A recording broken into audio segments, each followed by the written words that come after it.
Some officials at the Department of Homeland Security say they expect Donald Trump to have a lasting effect on immigration policy, even if he loses the presidential election.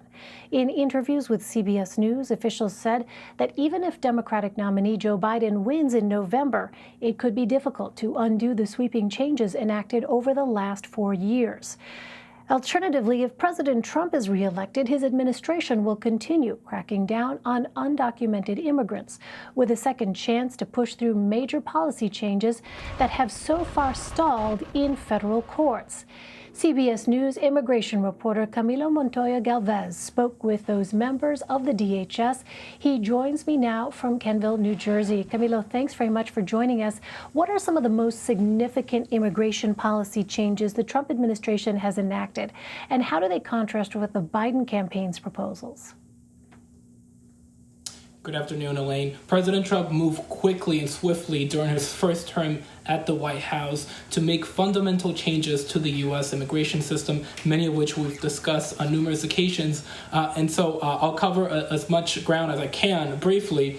In terms of the southern border, the administration has implemented a series of restrictive asylum policies to grant border officials the power to bounce migrants off U.S. soil as quickly as possible, including the so-called Remain in Mexico program. In terms of green card policy, the administration instituted the public charge regulation, which gives immigration and consular officials more power to deny green cards and visas to immigrants the government determines could rely on public benefits like food stamps and housing vouchers. The administration has expanded ICE detention and broadened the deportation priorities for ICE as well, reversing Obama-era guidelines on who should be removed from the country.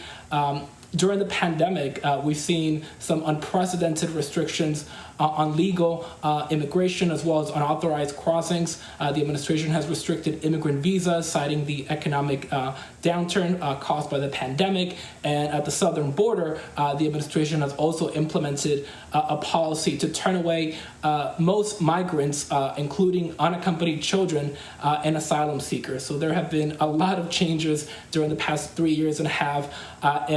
President Trump's opponent, former Vice President Joe Biden, has pledged to undo most of these policies.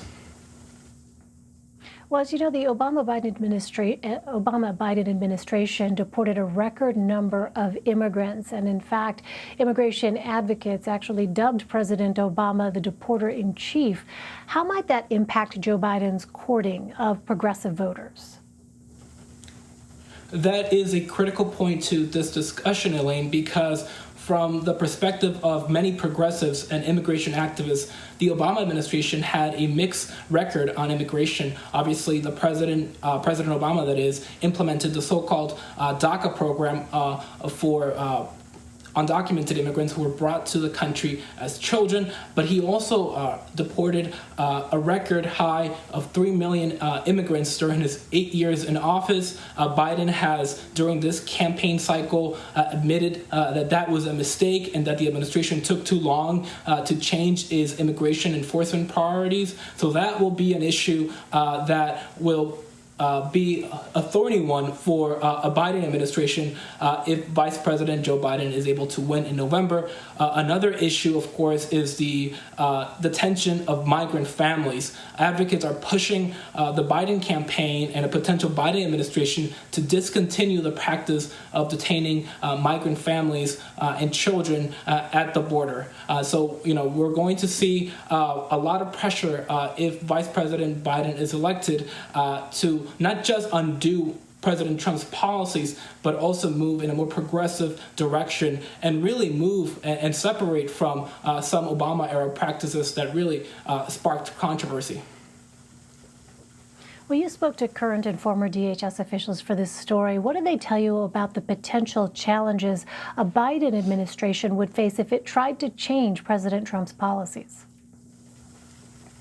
That's right. I spoke to current and former senior Department of Homeland Security officials. They all said that a Biden administration will face many obstacles in undoing President Trump's hundreds of immigration policies that have been implemented in the past 4 years.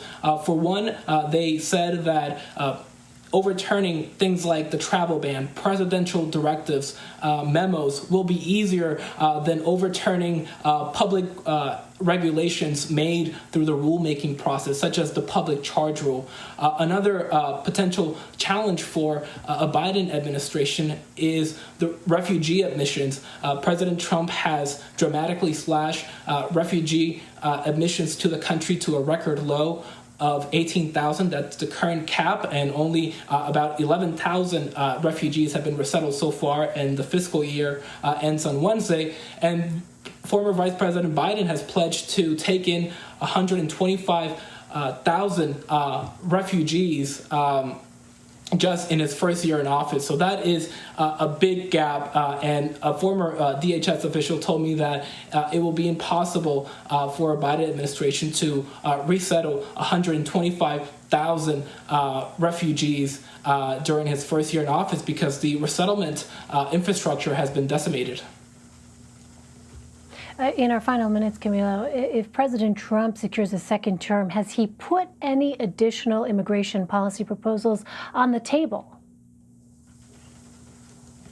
Well, supporters of the president's immigration policy say they want the administration, if President Trump is reelected, to move to end birthright citizenship, which is an effort to target U.S.-born children of undocumented immigrants in this country. That is a subject of legal debate. Many legal scholars say that would be unconstitutional, but some supporters of the president's policies and former DHS officials who back the president say that he could issue such a change by decreeing and issuing a presidential directive. He will also have a potential opportunity to try to end the Deferred Action for Childhood Arrivals DACA program for undocumented immigrants who came to the U.S. as children. But I think it will all depend, Elaine, on how the courts will change in the coming years if President Trump is reelected, because as you've seen, the courts have been a major hindrance for the administration's immigration agenda. All right, Camilo Montoya-Galvez for us. Camilo, thank you very much.